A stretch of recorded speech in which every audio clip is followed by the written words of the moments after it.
Magandang hapon po sa ating lahat mga kabayan. Nandito naman po tayo ngayon. Binaybay ang kagubatan po mga kabayan, no, para maghanap ng mabigyan natin ng pagmamahal. So dito kami daan ngayon. Ayan, nakita nyo naman yung aming daanan mga kabayan, no, masukal bawat palibot po mga kabayan, no, ay ito madalas yung ating mga dinadaanan araw-araw kapag tayo ay naghahanap ng mabigyan ng ating ayuda po mga kabayan. Diba? May nag-iigib. Malayo ang pinanggalingan yung mga kabayan. Doon sa malayo.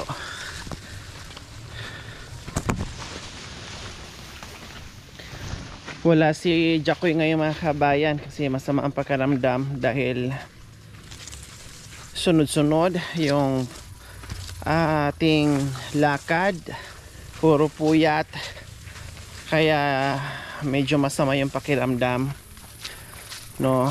Kaya kami lang ni Makoy at yung ating tour guide. Napakatahimik na hapon po mga kabayan.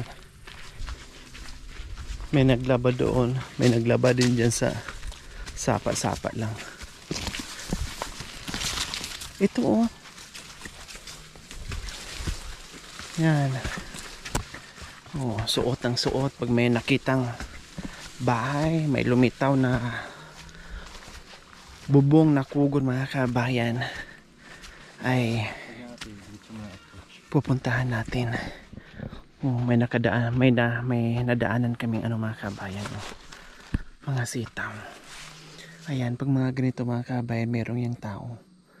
Walang pa ganong bunga. Ay, meron pala, kaya lang hindi pa. Ay, okay na rin. Ang dami pala mga kabayan. Ang dami hitik din sa bunga. Diba? Ang daming bunga pala. Ayun, may bahay. Ayun po mga kabayan, kasi may mga sinampay may ayan yung pato. May mga sinampay, may tao.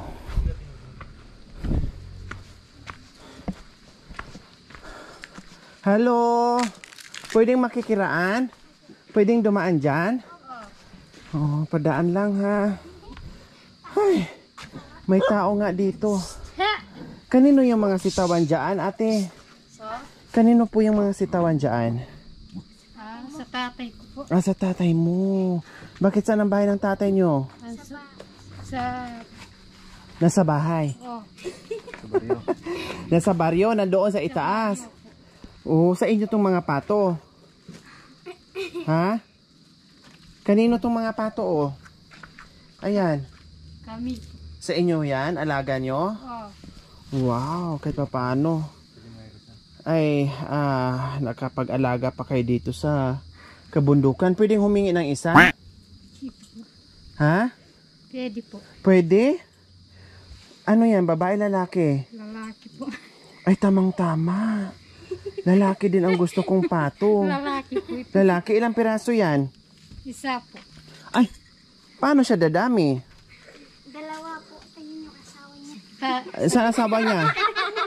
Nasaan asawa niya? Manok naman yan. Ayun ang asawa niya mga kabayan. Asawa daw niya yun. Ayun, manok naman yan. Ay, ayun. Kasama yung isa. Yung asawa niya, ito daw mga kabayan. Ayan daw yung asawa niya. Ayan. Yan ang asawa daw niya, manok. Mag-asawa silang dalawa, manok at saka pato? Ay, ayan. Bakit kasi nanahimik ka lang dyan? Ha? Bakit hindi ka nag-hi-hi? Sino nagkape? Ha? Kami po. Bakit walang tanghalian? Wala po. Walang bigas. Walang bigas kayo nagkape. Anong partner sa kape? Ha? Anong partner? Wala? Walang tinapay. Wala kayong bigas, kaya nagkape na lang. Anong meron dyan sa ano? Wala akong kamay niya. Sitaw na sinabawan. Ang laki ng kaldero nyo, pero wala naman kayo maisasaing. Oh. Diba? Malaki nga kaldero, walang maisasaing. May gulay, kailang walang Walang pagsay. kanin. Ang dami nyo ring panggatong, walang lulutuin. Ay, apo. 3 ang anak mo. 6 po. 6 ang anak mo? 6 po. Oo, ang sayo ng mga anak nyo, kahit walang makain, nagtatawanan sila. Ganyan pala dito, no. Pag walang makain, masaya, nagtatawanan. Good vibes pa din, no. Ilang taon ka na, Ate Arnalyn? Mga 20. 20 ka lang? Baka hindi lang 20, ano. Siyempre, nakakalimutan nyo yung edad nyo. Diba? Nakakalimutan yung edad nyo. Nasaan si mister mo? Na doon po sa Ampalaya. Meron din kayong pananim na ampalaya. Oh. Sarili nyong pananim? Oh. Bakit malayo dito sa bahay nyo? Doon po. Saan? Malayo po. Sa lipay. Malayo. Tapos, At saka yung sitaw. May sitaw po. sitaw at ampalaya, meron kayo. Oh. Ayun ang ginagawa ni Mr. araw-araw. Nandoon sa bundok para Mag ano kung apalaya. Oh, ang sarap ng upo. O, diba? Oh. Ayan po mga kabayan, oh. Ang problema dito mga kabayan sa kanila, marami silang root crops. No, yan ang alternatives nila doon sa rice, sa bigas.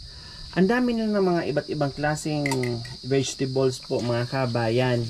No, ang problema lang talaga na dito mga kabayan na hinahanap nila Sorry. na lagi nilang pinagtatrabahoan at pinagpaguran para makabili ng bigas. Yun talaga. Kahit sabihin mo mayroon silang root crops na very healthy po sa kanilang mga kabayan na yan po yung nagbibigay ng lakas sa kanila sa araw-araw sa ginagawa dito sa kabundukan. Pero talagang hanap-hanapin pa rin po nila yung bigas. Tulad nito, sitaw yung kanilang nilaga kanina. Ito naman ay upo para naman siguro yung mamayang hapon. Hapunan. Paano yung mamayang hapon? Wala kayong bigas pa din. Wala. Ha? Gumawa pong paraan po. Para may isasaing. Para may Halimbawa pag walang paraan o walang bigas, ano na naman ang kakainin nyo? Saging po. Mayroon kayong saging. Oh. Saan? Saging po bunga po. Oh, yun na naman ang Kain po. kakainin nyo. Paano to? Anong gagawin dyan mamaya? Wala. Lagyan ng bitchin saka asin, parang ilaga na naman, parang ganon. Pabukal po. Pakuluan lang. Tapos lagyan ng tubig, asin, bitchin, ayos na. Ayos na po. Oh, diba? Sa bagay, yung mga ano na mga kabayan, tingnan nyo naman kayo, sabi niya, saging. Oh, may bunga nga naman. Ayun oh. Oh, palibot ito ay ang daming saging, in fairness po mga kabayan. Super dami ng saging. Oh. Pakita ko na mga kabayan na, oh. Hitik sa saging. Ayan. May mga bunga naman din, mga kabayan. Ayan po, oh. Yung puso. Oh, ayan. Tapos, ayun pa, mga kabayan, may, oh, di ba, ang dami. Sa inyo po yan, ate. Oh. Wow, mga gabi sa inyo din yan, Ate Arnalyn. Oh. Yung pag nagsabay-sabay gumulang yan, naku magsawa kang kumain, siyempre ibebenta din nila. May mga puso din ng saging. Ayun po. Uulamin din nyo yan. Siyempre, Sisisigin po kay ba't ano po, sisirin? Sisigirin pong ano po, aslam. Pagsisig. Sisig. Akala ko sisirin ni Mister para maging puso. Pagsisig. Isisig, tama. Natikman ko na po yan. Ang sarap ng sisig. Lalo na paglagyan mo ng tuna. Siguro pwede rin sardinas, no? Pwede Kasi po, ang tuna, ang magsigang sarap. po. Ha? Magsigang pong puso po. O, pwede. Anong halo po doon sa sinigang na puso? Yung sardinas po. Yun. Yun naman pala. Kababanggit ko lang. Pwede pala. Anong pang-asim? Anong pang-asim? Kalibangbang. Ha? Pwede mo pong mabigyan pong kalibangbang. Kalibangbang. Mayroon kayong kalibangbang. Natikman ko na rin yung kalibangbang na yan dito sa mga katutubong aitas. No, akala mo may tamarin yung sinigang mo. Maasim, as in. Saan makakuha ng kalibangbang dito? Meron din kayo. Meron po nung mataas po. Ah, Mataas po. okay. So, ayan po mga kabayan. Sa ating pag-akyat ay itong bahay po mga kabayan na hindi natin akalain na madatnan natin, na nagkakapilang tamang-tama talaga. Mainit-init. Ay, ayun. O, buksan natin. Buksan yung saging. Bakit ay na isa? Ay na. Anong grade mo? Grade 7. Ito yung pangalan. Ayan po mga kabayan, kahit walang bigas. Parang kahapon lang siguro mo yan pinitas. Kahapon kasi halatang ano. Ay, ang lalaki Magulang. Magulang mga kabayan. Ang lalaki ng anong tawag dyan? Sangka? Ano ba yung tawag Yung dyan? saba po. Saging saba. Saging saba. Ang lalaki ng sipi, kumbaga. Ayan ang lalaki, ilang buwig yan? Isang buwig lang yan? So, ayan mga kabayan, sinili nila sa sako. Siyempre, habang wala silang bigas, halimbawa, yan lang, unti-unti inilayaan, unti-unti inilayaan, dukutin, ilaga, Pwede mo pong habang ilaga. yung iba naman ay Sa sili. pahinugin, 'di ba? Usually naman talaga mga kabay, kahit ganyan, kinakain na po nila yan. Tapos sinasawsa po nila yan sa sili. Sili na may lara. Natawa sila. Kasi parehas lang yon. Sili at lara parehas lang. No, sili na may asin at bitsin, tama? Tipam yan yung kahit. 'Di ba? Kahit walang asin, basta may sili ay ayos lang. Kaninong kapito? Sige, mo muna. Sayang yung init. Sige, mamaya natin magkwentuhan, magkape ka muna. Bibigay ko na lang po yan. Ha? Bibigay ko na lang po yung saging. Ay, wag na po, okay lang. Salamat na lang po Ate Arnalyn. No, kasi mayroon pa nagbigay sa amin ng saging. Ay, kahit pa paano mayroon pa sa bahay. Itago nyo na lang yan, pahinugin nyo na kahit pa paano, ay meron kayong madudukot dyan na pang kain nyo sa araw-araw. Salamat na lang ha, Ate Arnalyn. Wow. Ganun po sila dito mga kabayan, no? Kumbaga, kainin na lang nila, ay iaalok pa sa iyo, ibibigay pa sa iyo. Kumbaga, ang tawag na dito, regalo, o pabaon, no, ipauwi para daw matikman yung kanilang pananim tuwing may bisita na tulad natin mga kabayan. Ganon sila mag-entertain dito, no? Ganon mag-entertain yung mga katutubong aitas dito sa kabundukan. Pag merong mga unat na pumupunta dito, talagang minsan kahit hindi mo sila makausap, ibig kong sabihin kahit mahiyain sila pag dumaan ka sa bahay nila, kung anong meron sila, iaalok nila sa iyo. No, gusto nyo po, ganun lang, very limited, gusto nyo po, magbitbit kayo, magdala kayo, mag-uwi kayo, sayo na lang. Ganun sila limited magsalita. Pero, grabe, talagang ramdam mo at ma-appreciate mo yung kanilang kabaitan dito. Like ngayon na inalok ni ate, no? Nagkape nga lang sila pero inalok pa tayo. Salamat na lang po Ate Arnalyn. Ayan, dito sila nakatira sa simpleng bahay o kugon. Ito pa yung gusto ko. Yung mga ganitong bahay.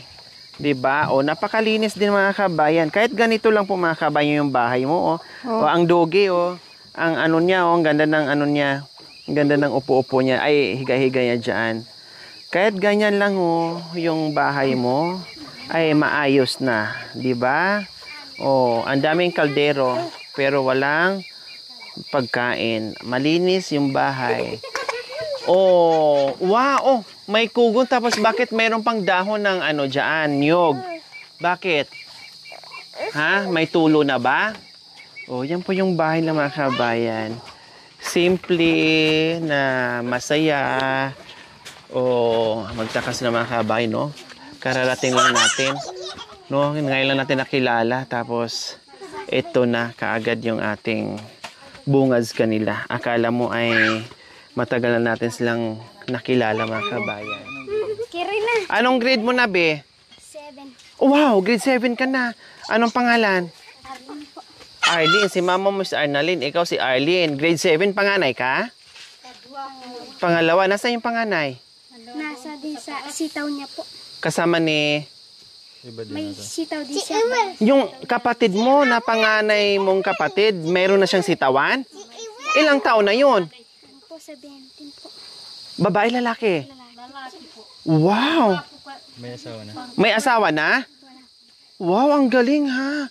Marunong na sa pagtatanim sa buhay kabundukan yung kapatid mo, Arnalyn? O ikaw, grade 7 ka na, di ba? O mag-aral ka ng mabuti. At kano? Grade 8 yung panganay, nag-aaral habang nagtatrabaho sa kabundukan, nagtatanim, ganon. Ikaw naman, grade 7, pagbutihin mo yung pag-aaral mo, Arlene, ha? Kahit malayo yung school, okay lang. Kahit walang baon, okay pa din. May baon o wala, okay lang. Kahit gulay ang ulam, okay lang. O kahit asin ang ulam, okay lang. Kahit lara ang ulam, okay pa din. Ang importante, okay ka pagdating ng araw dahil nakapag-aral ka. O, ano po? Ano po, Nanay Arnalyn? Magluluto po akong saging. Ano po yung saging. Kumain po yung saging. Ibig sabihin, bago sila papasok sa school, Kumain daw. mag-almusal sila ng saging. Opo. Paano yung tanghalian nila? Saging po. Saging. Paano yung hapunan nila? Oh, anong pangarap ni Arlene gusto mong kunin pag Pulis po. kurso Pulis. Pulis? Saan ka magpupulis? Saan ka magjujuti? Dito sa kabundukan? Bantayan mo yung mga pananim? Ganon? O bakit pulis, Arlene, ang gusto mong kunin? Para din makatulong.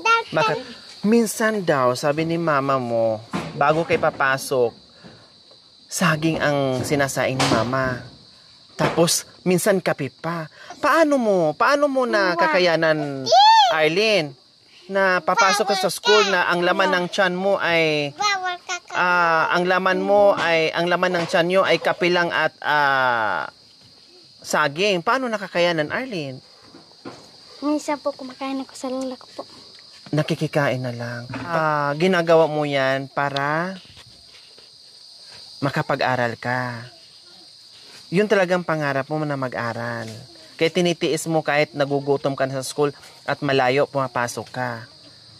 Oh, wow, Arlene. Ako na nagsabi sa iyo, gaya mong bata, malayo ang mararating dahil hindi iniinda yung mga mapapait na karanasan dito, no, yung pagsubok dito sa iyo sa pag-aaral. Napakabata mo pa pero talagang prosigido ka sa pag-aaral mo. Kaya tuloy lang ha.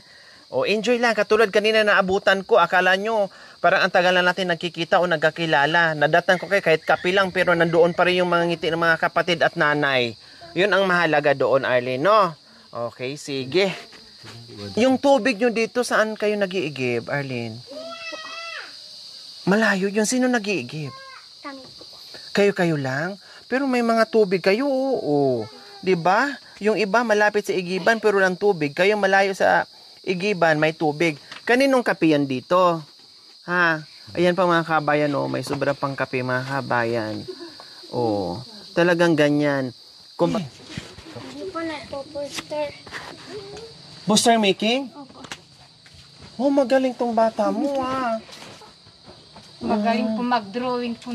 Oh, mga poster making kailangan imagination, utak ang gumagana. Wow, kumo-contest ka pala ng poster making. Oh, Wow.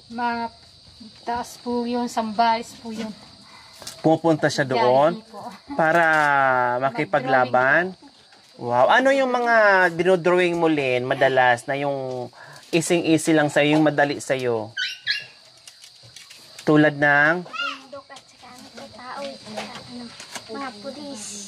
Wow, kumbaga, yung imagination niya mga kabayan dito sa kinalakihan niya at nakagisnan niya, no, kung ano yung nakikita niya dito sa paligid, yun yung gumagana, no, yun yung imagination niya at ginuguhit niya, panglaban niya sa poster making mga kabayan. Nananalo din, Lin. Wow, syempre pang mga bundok-bundok, ganyan, dilagyan mo ng kulay, yung mga tao, kumbaga, dito sa mga katutubong Aitas, no, pinapakita niya ang kabundukan, nire-represent niya ang gaano kaganda ang kalikasan dito sa mga katutubong Aitas. At yan nga po yung kanyang pinanglaban kahit saan. At sabi nga niya, umaabot na sa Zambales. Ibig sabihin, talagang school to school o division to division, no, district to district, nilalaban siya kasi malayo po yung Zambales. Nakita ko ang daming mga sinampay. Ate Arlene, sino naglaba?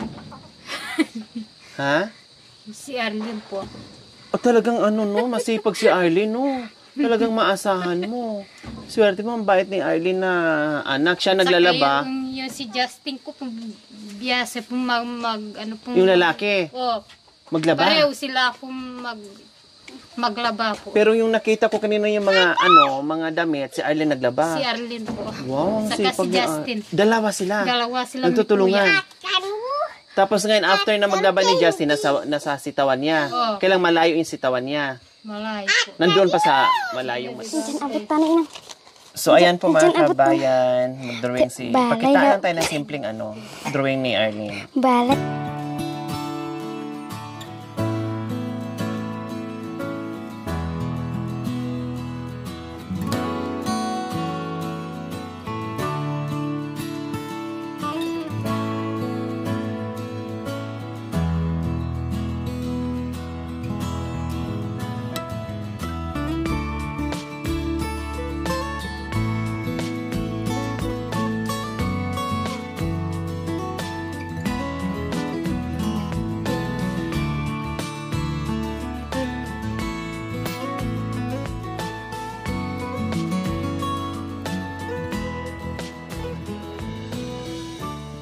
Ate Bay. Bahala yakin. Wow! Kaya pala masiyahan sa mga kabayan. Kasi yung araw ni Arlene, masaya, nakangiti din. O ano to, Arlene? Araw. Araw. Smiling face, tulad nyo, kahit walang halos makain, pero nandyan pa rin yung mga ngiti ay hindi nawawala. Tapos, ito ay mga Kahoy. kahoy o puno. Tapos, ito naman ay bundok. Ito yung mga kabundukan dito na inaakyat ko, Arlene, araw-araw. Yung dinodrawing mo na ito naman yung mga madadaanan ko. So, ito, ano naman to? School. School. Tapos, ito, Bahay. bahay kubo na tulad dito na napuno ng mga iba't ibang pananim. Tapos ito ay Mais. mais, then Palay. palay.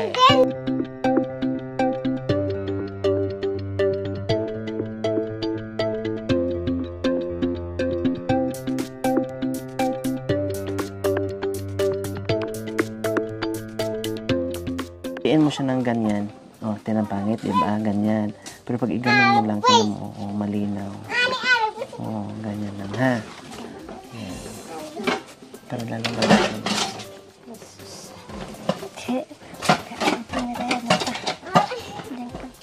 Ay, yung araw na lang. Anong kulay ng araw? Yellow. Pwede rin itim. Te.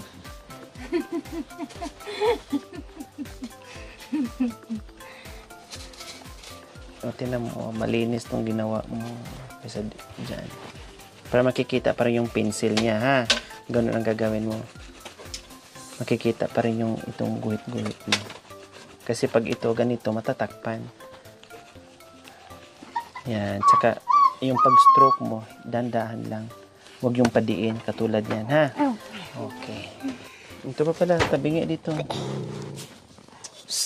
Ito. Araw pala yan. Araw pala yan. Akala ko kasama pa sa bundok.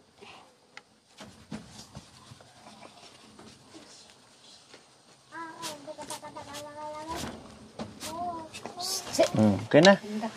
So, ayan po mga kabayan, yung drawing ni Arlene. Oh, di ba? Ang ganda-ganda. Okay, sige. Walang maisaing, walang bigas, wala lahat. Pero kumpleto naman sa mga gulay at mga root crops. Meron kaming pagmamahal sa inyo, Ate Arnalyn.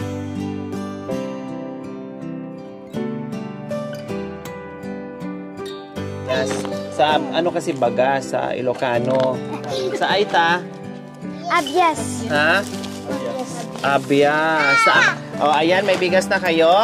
Siyempre, nandito yung ating assorted groceries.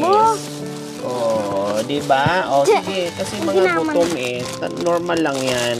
Kasi mga gutom. Anong mangyayari? Dalawa na kaagad. Para makakain. Kuya. Salamat yan. Dalawa sa'yo na ko. Kay ano din? Ano kang Angelica? Kay Angelica. Alin? Ayan. Salamat po, ma'am. Ate, sige, kain muna. Tapos, nandito na yung mga biscuit, pambaon nila, mga kape, kapay, mga dilata, soft drinks, Toyo. toyo, very good. Siyempre, nandyan na lahat. Soft drinks. At hindi lang yan, siyempre, meron pang Dua candy. cash, ate. Kang kainang yan. Kang Arnalyn. Yan. Maraming salamat po, ma'am. Naiyak si ate Arnalyn.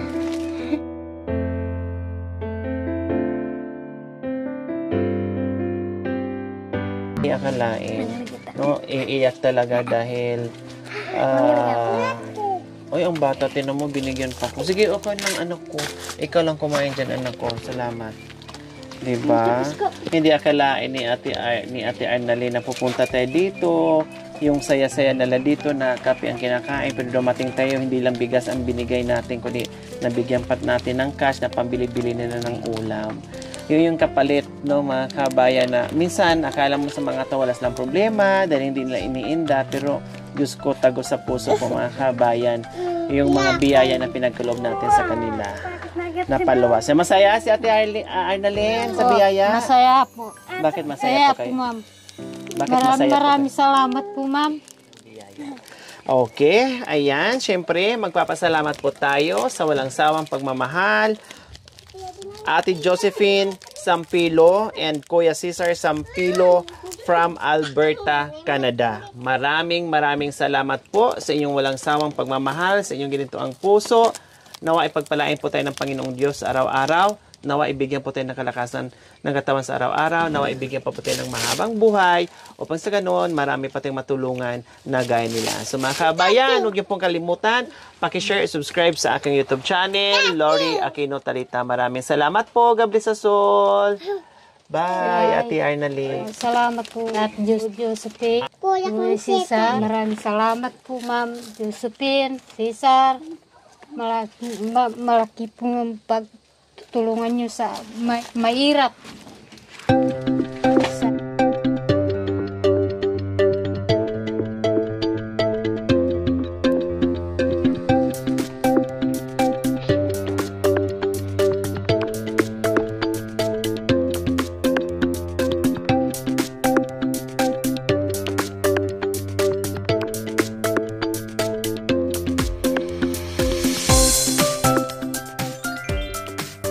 Thank you for watching.